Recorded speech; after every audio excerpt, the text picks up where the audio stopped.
ముందుగా ఒక వార్త చూద్దాం.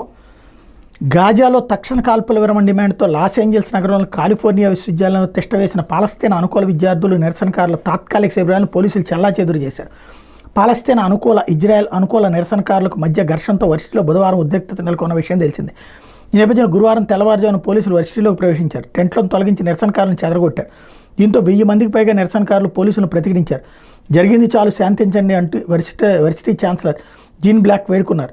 డార్ట్మౌత్ కాలేజీలో టెంట్లు కూల్చేసి 90 మందిని పోలీసులు అరెస్ట్ చేశారు.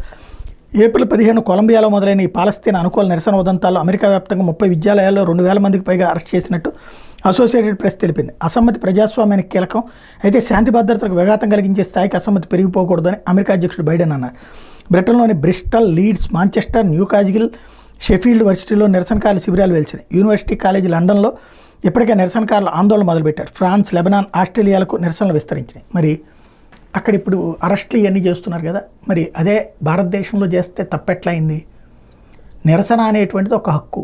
అదే సందర్భంలో హక్కు అనేటువంటిది ఎదుటి వాళ్ళ ముక్కు దగ్గరికి చేజార్చడానికి ఉంటుంది, కానీ ఆ ముక్కు బద్దలు కొట్టడానికి కాదు. రైతుల పేరుతో భారతదేశంలో నిరసనలు చేస్తుంటే దేశం మొత్తం ముసుగు కూర్చుంది. చాలా రోజుల పాటు ఆ రోడ్డు హైవే అయినా సరే చుట్టూ తిరిగి వెళ్ళారు. అంతగా భారతదేశం ఉంటే వాళ్ళు వచ్చి ఎర్రకోట మీద దాడి చేశారు.